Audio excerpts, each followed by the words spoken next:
Hello, Unsigned 518. I'm here with Erica Rose. Hello. Hi, Andy. We were talking before, and it was one of those things where we got talking immediately before we got recording, and I had to put the brakes like immediately on and go, wait, we need to be fucking recording this. So we'll catch back up with that. But I was like, I got to get rolling because I was losing valuable content by not recording. The listeners will come to learn that I am a certified yapper. Yeah, and I love that. Yeah. And that was like, I was like, this is going to be so easy. I'm just going to have to sit back and let you tell a story.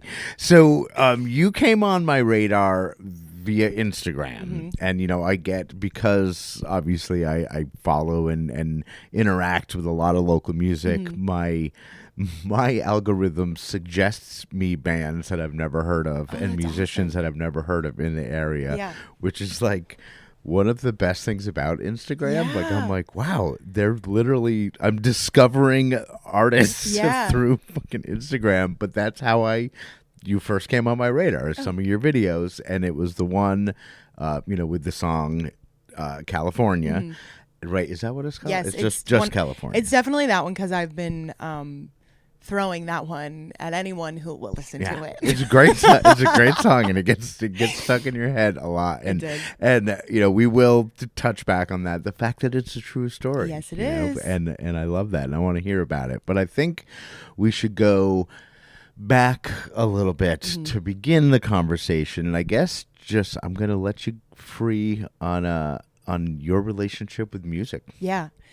Well, my earliest memories are with music. I grew up dancing with sisters and cousins, and it really started with dance, but then it became about singing for me. I'm the youngest, so I was trying to tell stories to like 8-year-olds when I'm like 3 and 4, and of course, like I'm a 3 or 4-year-old, like I can't get the through line of a story. Right. So they were always like, "Hey, you can't tell stories." Blah, blah, blah.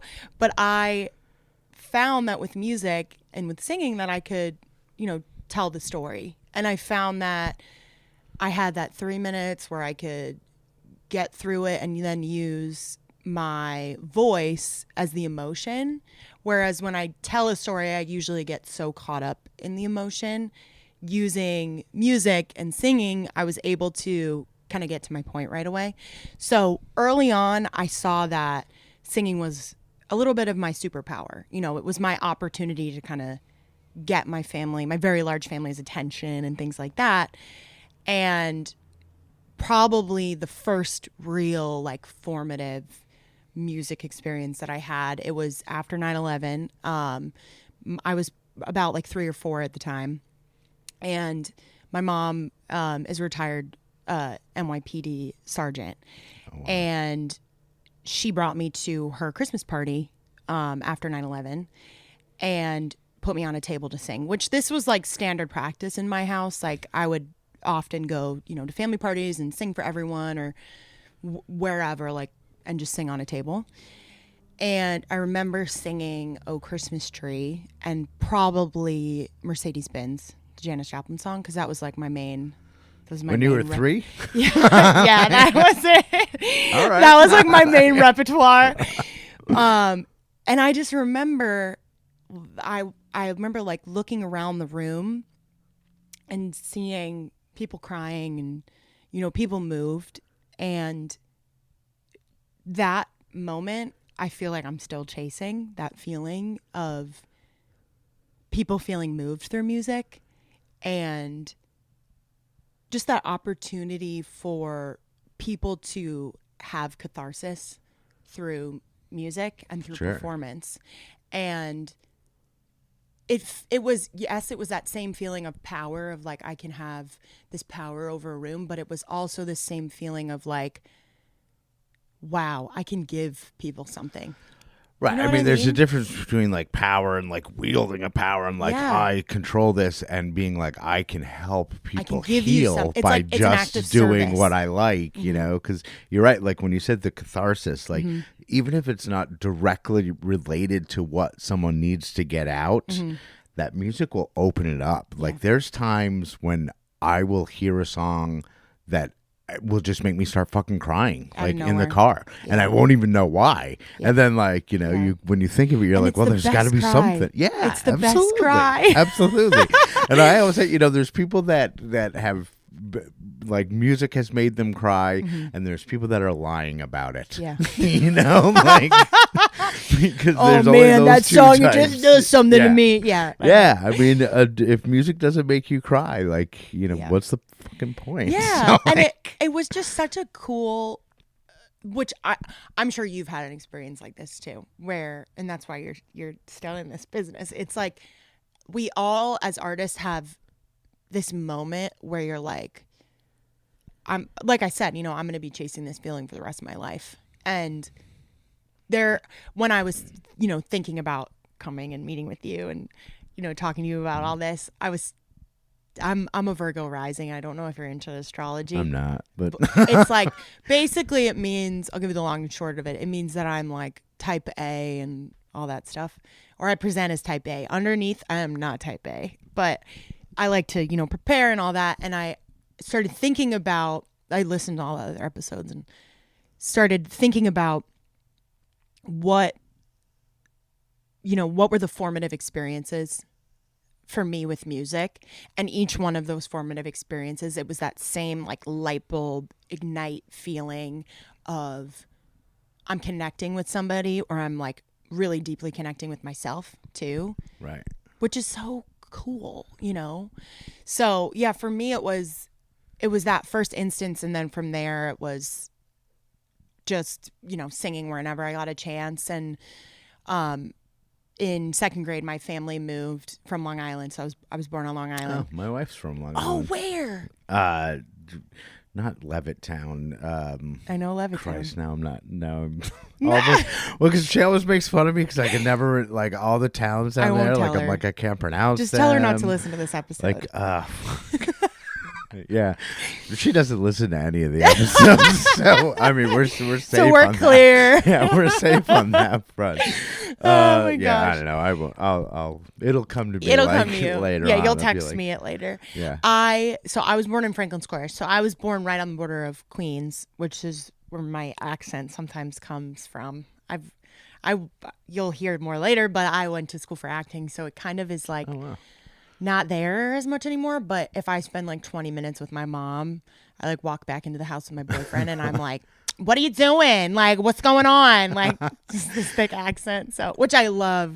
I love that little. Yeah, my wife actively got rid of her accent. Like when she Give moved her some up time around me and my mom. Come on. it probably would come out, but her whole entire family has that thick Long Island accent. I always say they put R's where they're not supposed to be, and then they take them away where they are. Yep. Well, so my song California, which we were talking about before, in it I say I dear, which I have to be honest with you, like I kind of do regret now. oh no way! It's That awesome. choice. Like, I regret that choice because I listen to it every time and I'm like, people might not know what this is. So my whole family, born in Brooklyn, raised in Queens, my dad's whole side is born on Long Island. They all say I dear. And it's a New Yorker, like downstate New Yorker thing that, you add R's to words. like what a Irish clada is? Yeah. My wife literally 100% until like 2 or 3 years ago, and she's Irish. She thought it was called the clatter. Because that's how her family pronounces it, Like, well, I always used to say precinct, and I've recently found out it's precinct. I still can't say it. I'm just like, it's precinct to me. But yeah, there's I dear is one of those words in my family that everyone says I dear, and I wanted to, because the song is about my love of New York and all that. Right. I wanted to throw something in there that was for my family. And when I talk about it, I'm like, oh, I don't regret putting it in that much. Like, this is really sweet. it's great. Though every time I hear it, I'm like, oh my God, it sounds like I'm trying to pretend to be country. Like I have a country accent and people might not get it, but it's fine. It's my art. Yeah, I mean, I get it, like, or aren't instead of aunts.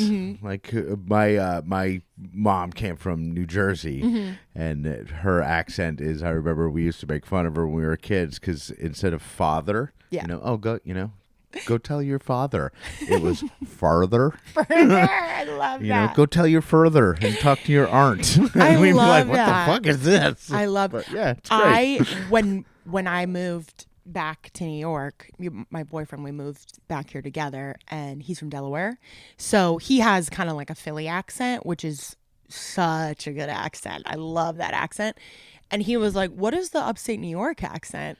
And I was like, honestly, like, it's really cool. It's kind of like It's New Englandy. yes, But a lot of sometimes Canadian. yeah, little. but definitely a lot of like the Long Island Queens, like 'cause it's such a It's a convergence nice- point. Yeah, and it's a really nice like sometimes you'll get a little Midwest in there. Yeah. And we of course watched a video on it. I was like, babe, you gotta watch this so you know you don't accidentally ask somebody if they're from downstate. Right. The accents But are yeah, funny. so yeah, just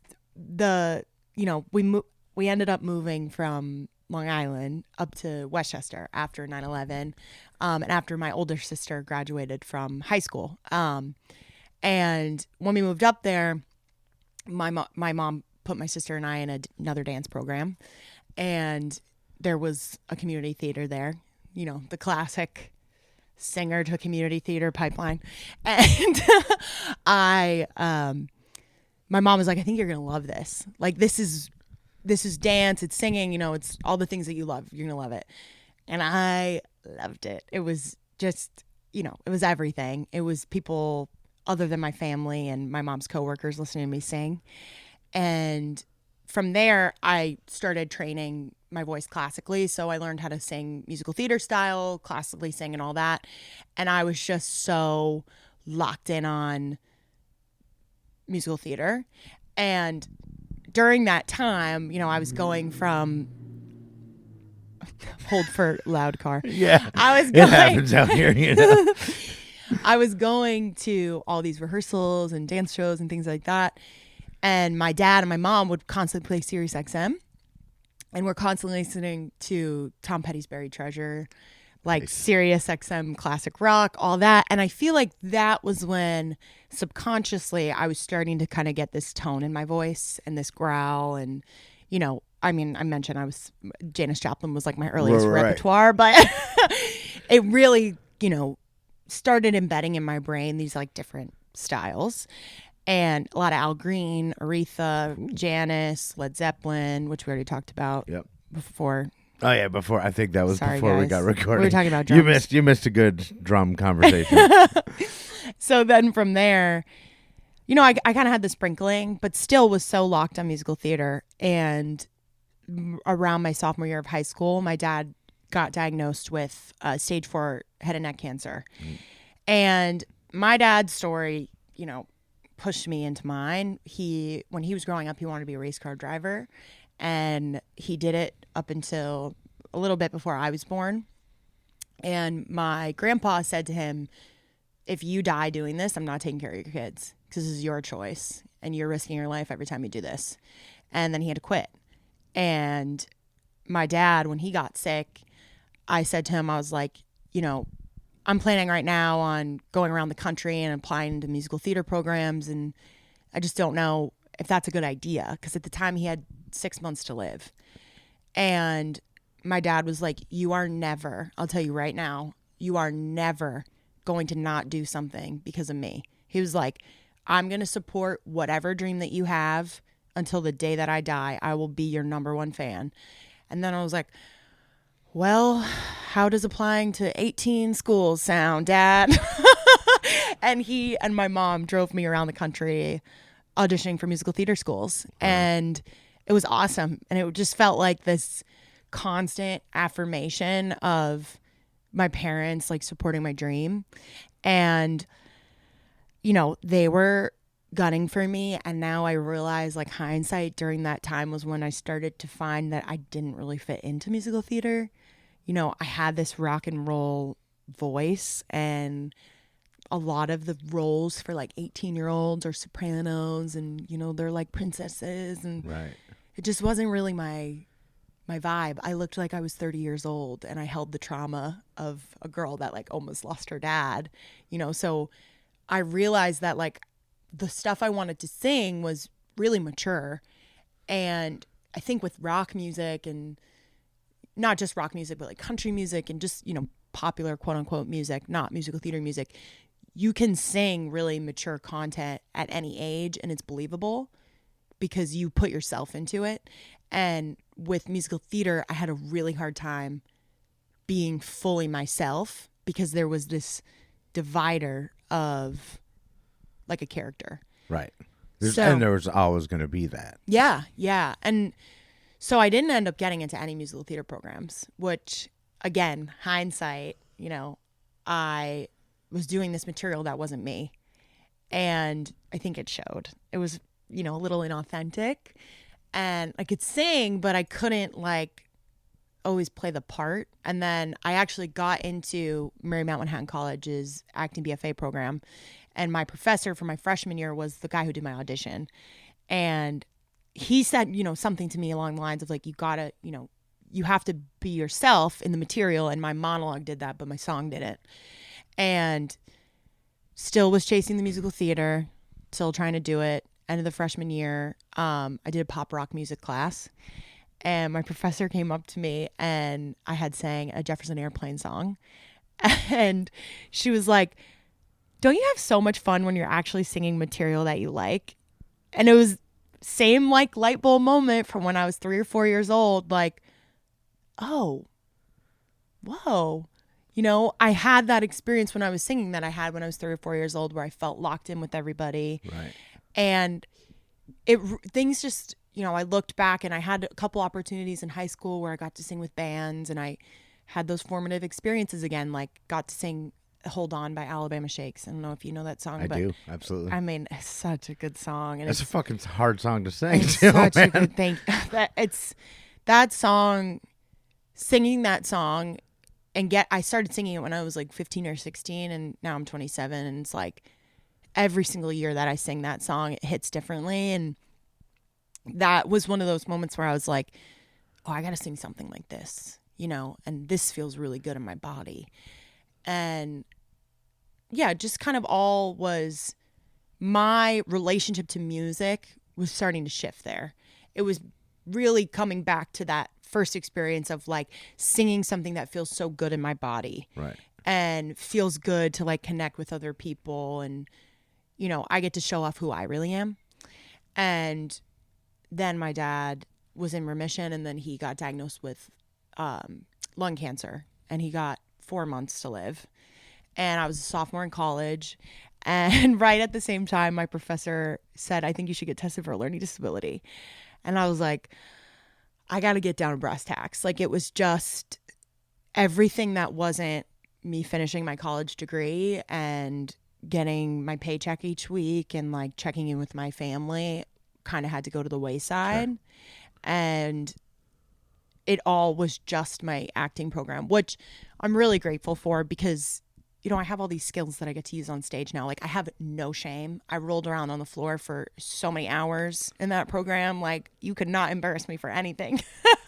That's a strong thing to have because that holds a lot of people back. Is lack of embarrassment or that pride, not pride thing, but that ooh, I can't do anything like that. I can do anything. Sometimes you gotta, I don't think anymore on stage, which is an amazing thing to have. On Friday night or Saturday night when we did a gig, I was doing high kicks, and at the end of the show, I was like, I can't believe I didn't even think about if my pants ripped. You don't think about those things anymore because you're just in the moment. And it's part of the show. And you do kind of have to get, I'm in that same kind of school of you got to put on a show. Yeah. You're on a stage and, if I'm just standing there like a jag, not looking at the crowd, just looking down at my feet. That's why there's a whole genre of music called shoegaze because it's all they do is stare at their fucking pedal boards. And I'm like, that's not me. You got to put on a show. You got to do something to put yourself out there. Yeah. And the theater part of me, that's where it comes from. And, that formative experience of seeing people's reaction. When I write music and when I perform music, prepare for a show, I think about how it's going to look. When I wrote my song, Lose Sleep, like I envision how I would perform it at SPAC because it's like my dream venue. And I just see, you know, people screaming it back at you, like California, like I see that in New York, you know, being performed again at SPAC, my dream venue. Right.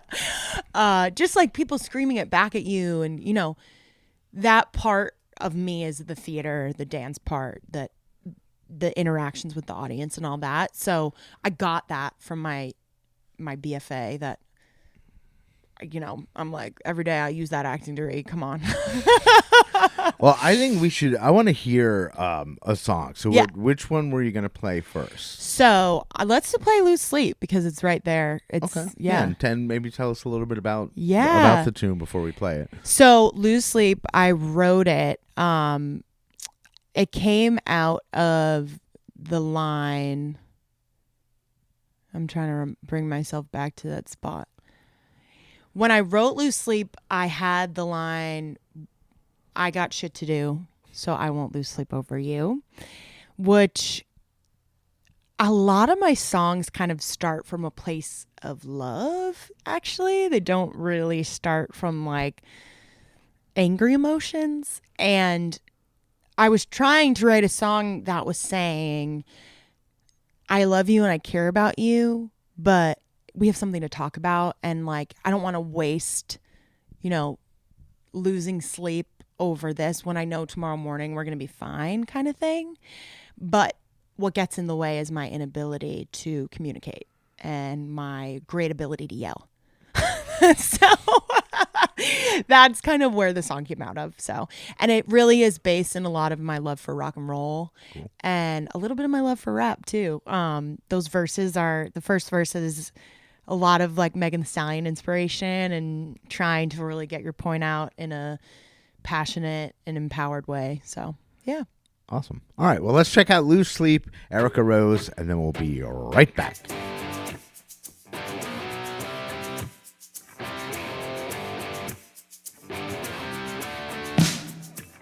Get up, get out. It's time to fight. Don't care if you don't want. I got a match to light. You seen that look? You know what's coming your way. I got that itch. I wanna scratch you. Fan the flame and all the cinders cracked. You can't blame me when you don't listen to a thing I say. Reaching out my hand, I am losing sleep over no man. You know the words I need, but your pride taking up from me. I love you, dear, did you hear? Screaming just to make that clear. Cause I got shit to do and I won't lose sleep over you.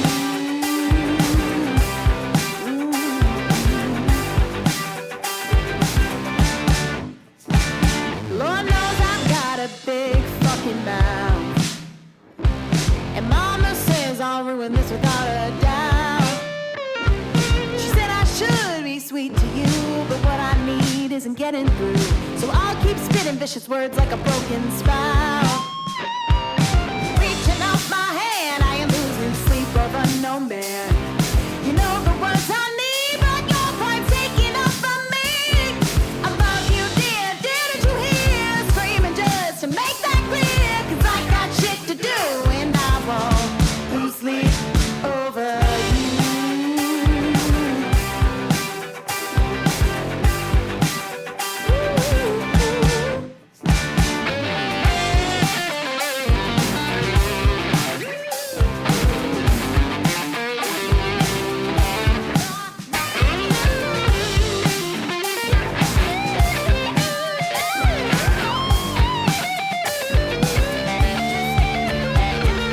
Reaching out my hand, I am losing sleep over no man.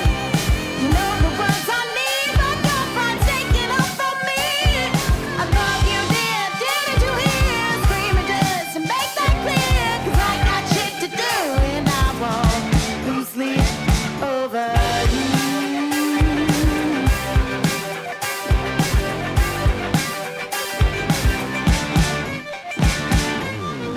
All right, that was Lose Sleep, Erica Rose. And, you know, we were talking before, you know, with the musical theater, and you kind of realized that you wanted to sing stuff that, I guess, like spoke to you more. And that was, you know, a more rock forward type of music. But at what point did you start, I guess, writing your own stuff that spoke to you? Yeah. So I was a big poetry girl. You know, throughout my whole life, I always journaled and sometimes wrote poems, sometimes wrote song, but it was really journaling. And one of like the biggest hurdles for me to start really writing was admitting to myself that like you can kind of start this at any age, right?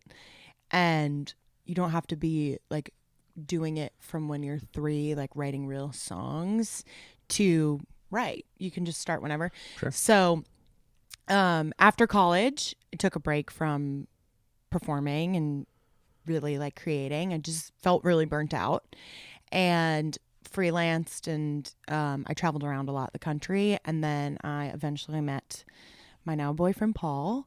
And he told me he was moving to California the day I met him. And then 3 months later, I was on a road trip with him to California. And then 2 months later, I decided to move to California.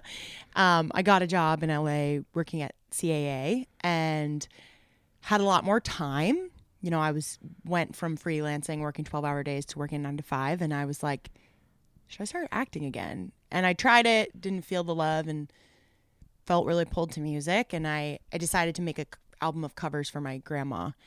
And my dad called me and he was like, if you don't do something with this, you are wasting what you have. And he was like, you have to do something with this. So I joined a band, like doing a lot of, you know, Tedeschi Trucks, Zeppelin, classic rock stuff, and some like country rock stuff, and just loved performing again and started writing. I just felt like this itch to keep creating more and more, and just kept hearing my dad in the back of my head of like, if you don't do something with this, you're wasting it. And my dad would just hype me up at every turn. Like I'd send him, you know, videos of recordings from rehearsal and things like that, and he just was like, yes, do more of this. He was like my earliest voice teacher and just really gave me that boost that I needed and the encouragement to just try it. And from there, I was in a blues band and I met my producer, Mike Stocksdale, who is also an amazing independent artist. And I had been working with someone, you know, really just trying to find out how to get my music recorded. And I went up to him and I was like, yeah, I have to quit this blues band because I just really need to focus on getting my music made. And he was like, well, I produce people. Come hang out with me and we'll produce a song. And I was like, oh, really? And he was like, yeah, just bring whatever you have and let's figure it out. And then from there, just dove right into it. And Mike plays like every single instrument. When he hears this, he's gonna be like, that's not true. But to me, he plays every instrument, as I don't play any instruments. So for me, he could play anything and I'll be like, you were amazing at that. But he really is. But he started working with me, and you know, we did a couple of co-writes on the EP, and he is an amazing lyricist, and he would be like, maybe go in this direction, or what if you did something there? What if you just cut the verse? So with my song that I'm going to show you next, we've talked about it so much, so we kind of have to do California, which I wasn't planning on, but like we have to because I keep talking about it. But that was the first. And that was, you know, I was like, oh, the song is true. It is true. Like... So what ended up, I mean, with Mike, that was the first song I brought him. And I said to him, I was like, this is a country song. Nothing else is going to be country. I just have to write in this genre because I love that. I fell in love with country music. I found Kelsey Ballerini and I just kind of dove. I had already loved Casey Musgraves and I just dove into country music. And for my first song that I recorded, I had this little bit of a fear of being fully vulnerable. And I felt like with country music, I could be vulnerable but still be cheeky. Like in the song, I say, I moved to California for a man. I have to admit that wasn't in my plan, which is true and is hard for me to admit. And then the line later, I say, 2 years later now he's eating out my hand and we're going to move across the country. Like, you know, it allows you to have that vulnerability, but also like, you know, George Strait, all my exes live in Texas. He's literally talking about like losing all these women in his life, but it's kind of funny, you know, in a way. So I just love that and the ability to do that. But Mike really allowed me to kind of just explore. And because it was my first release, I just was like, I want to try everything. I have all these influences, and I just wanted to be country. I wanted it to be rock. I wanted to be soul. I wanted to do all those things. Now that I've done it, likely the future stuff is going to be pretty heavy rock and roll. I just keep going back to that Janis sound and that Zeppelin sound, and I just... But I mean, you can't tell me, or nobody could tell me that like both of Janis and Zeppelin have certainly a country influence at the very least. Absolutely. You know what I mean? And fucking Zeppelin were on the other side of the world. Well, And it's we're all picking up blues. Southern Yeah. blues like influence, So it's all blues. especially Zeppelin. One of the greatest things about doing that blues band, I worked with these amazing guys. All the band, I just have to give them a shout out. Of both of the bands that I worked with in California are some of the greatest guys that I got to work with. They just were like my... Hi, Calvin. Really, bud? He's like, why are you talking about them and you're not talking about me? What's up, buddy? No. Once you come back up here, Come here, the bud. snoring was much better. It was really nice, actually. Yeah. But all of them, that blues band, it really allowed me to learn about really where my influences came from. Right. Because I got to learn about the true history of blues and how a lot of our rock music is just based in blues music, and it's appropriated from a lot of black artists. Pretty much all of it. All of it is. All of it is. Any really, any and any rock, genre. anything can be traced Yeah. right back to Country music, rock music. It's all, appropriated. and by from, proxy, like even hip hop, and Yeah. all of that can be traced back to blues. to blues, to all of it. Yeah. So that was, even listening to this EP, Crybaby, my most recent release, like it all just kind of comes back to this blues and rock feel that I have in my music and that I want to aim for. I will never just guarantee you right now that I'll never write a country song again, because it was so much fun to write and it is so much fun to sing, and like I know that the country influences are in there. My mom's favorite band is the Allman Brothers, so Okay. my sister's name is Melissa, so like Oh wow! All right. I had to write a country song. And I don't even know, like, when you said that, like, I don't even know if I would personally call Allman Brothers like a country band. I wouldn't. Yeah, Like, I wouldn't. I would say they're Southern like, rock. yeah, Southern rock, but like Yeah. definitely the rock is Yeah. in there. Yeah. But you're right. Which I I mean, you're right. I wonder- guess it is a lot very country. Maybe this is a separate conversation, but I wonder, like, what makes it quote unquote Southern rock? Is it, I think it probably is because it has could that be little twang confused to with it. country, like, Yeah. because I guess, as soon as you said that, I'm like, yeah, I guess you could say, oh, Allman Yeah. Brothers are a country band. Yeah. Or you could say they're a Southern rock band. And it neither wouldn't one piss of them that is many people false. off. Yeah, like they're both absolutely true. But yeah, I'm just so grateful to Mike, and that he just allowed me to get creative, and that he was willing to take anything that I threw at him and willing to sit there with me for an entire session and try to figure out the second verse of California, because I could not figure out a second line in that verse. That's why we cut it. What's that like, taking your own stuff but working Mm-hmm. with someone, who like you said, who knows how to play everything, Mm-hmm. but like obviously has a very deep understanding of how a song works. Yes. Because, until you like get into songwriting, you Yeah. don't realize How much it works. how much. So none of my songs had pre-choruses, not one of them. And Mike was like, "You need a pre-chorus. Put it in there. Come on, go write it." Like, so that was really helpful, because I was able to, get the form, and now I was able to go home and continue writing new songs that I could have that form already Right, before right. I brought it back to Mike. And for me, again, it starts with the performance. So when I started writing California, I started with the chorus. So I started with we never had the Hawks for California.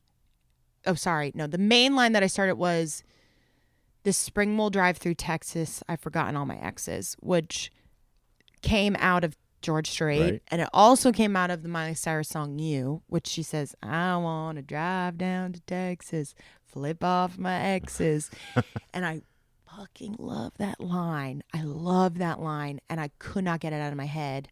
So we never had the hots for California, and that exes line in my head, and I was like, what if I write a chorus about like going through all these states, right? And then I saw just like, you know, the backdrop on stage of like driving in a car and going through all these places, and then, you know, me on stage in an I Heart New York shirt, and like that's how it kind of all came together. And when I brought it to Mike, I think I just had little pieces of verses and the chorus. And I told him how I saw it and how I wanted it to feel.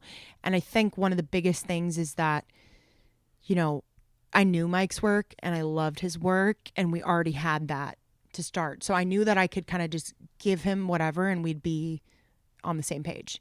And also, you know, when we would perform together, we would do a lot of, he would solo and I would just kind of ad lib with my voice. So we already had this like musical language that was unspoken. And because we had that, I knew that I could go to him and literally say, I hear do do do do do do do, and he would play it on the guitar, Right, and it would right. sound like what I wanted it to sound like. So It's like an extension of yourself, Yes. almost. Like, you know. Yes. And like what's cool about that is that when you find somebody that you trust and that feels really good to work with, and you know, you have that with them, that you don't really have to play an instrument in order to create what you hear in your head, because you can translate it to someone. So I say this to Mike all the time, like I'm so grateful for him and that I found him and that he was able to translate my gibberish, you know. So Right. yeah, that's kind of how it worked for me for my songwriting process. And you know, even when I have an idea, I still send it to Mike, because he's just, you got to check out his music. It's like what he does is his lyrics are just butter. They're like poetry. His shows, I sit there and I'm like, my ears up just listening to hear all the magic that he puts into it. So yeah, it's cool to get to do that with someone, and for them to just let you go for it. Cool. Well, do we want to hear the song? Yeah. And this is California. Is there anything you want to add before we play it? No, it's a true story, you know. I guess that's it, really. The only thing that's not true is that we didn't end up driving through Texas, but yeah, we lived in California and we just were ready to come home, and that's what this song's about. So Awesome.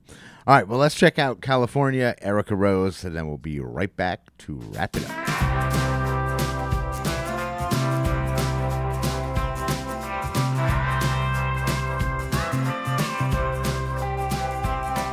I moved to California for a man.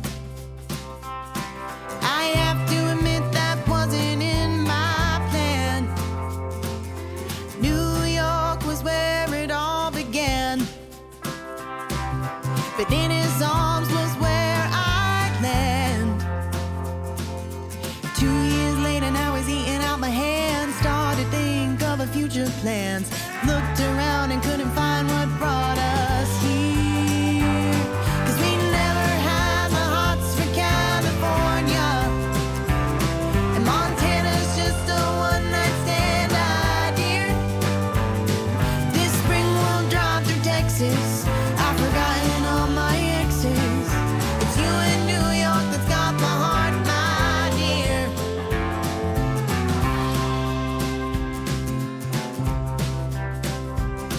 I always thought the heat would do me good, but my man runs harder than a pile of burning wood. And California sober seemed real nice, till we both just got a little bit too high. 'Cause we never had the hots for California, and Montana's just a one-night stand idea. This spring we'll drive through Texas. I've forgotten all my exes. It's you in New York that's got my heart, my dear.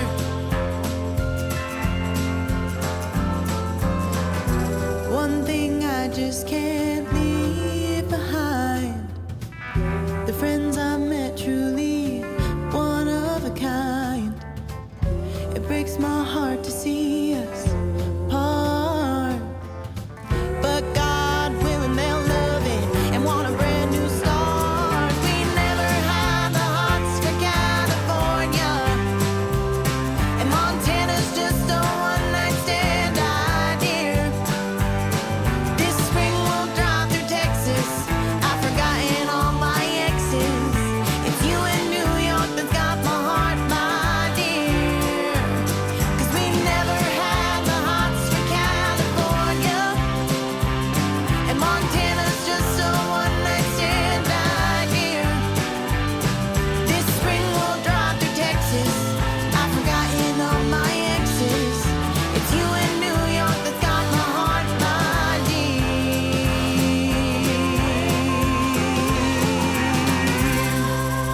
That was California, Erica Rose. And Erica, I want to thank you so much for taking your time out of your day to come out here and do this. It was a really great conversation. I really enjoyed it. And like I do with all my guests, before you go, I want to give you a chance to say your gratitude. So Yeah. the microphone is all yours. Well, I'm just so grateful to be here. Thank you so much for You're welcome. having me on.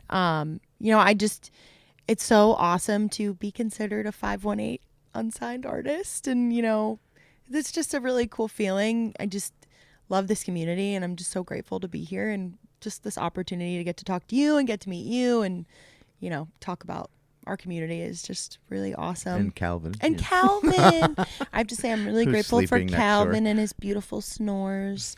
But yeah, just thank you so much for having me on. And if everyone liked what they heard, they can go listen to my EP Cry Baby. We're going to have some more music and more fun things coming out soon. So we have merch available on my Instagram. And then if you're ever in the mood for dancing, I work with the Rhythm Pilots. I sing with them. Cover band throughout the 518. So if you want to come out, dance a little, I'll be there. You can check out my Instagram for any of our upcoming dates, but that's pretty much it. Just grateful for you for having me on. Thank you so much. You're so welcome. This is so much fun. All right. So she is Erica Rose. I am Andy Scullin. This is Unsigned 518. I'll see you on the road.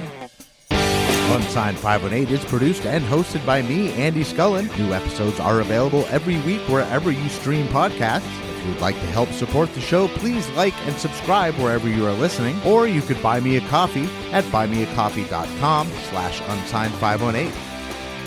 If you would like to advertise on the show, send me an email at unsigned518@gmail.com. And to be a guest on the show, reach out to me through Instagram at unsigned518. Take care of one another, and I'll see you next week.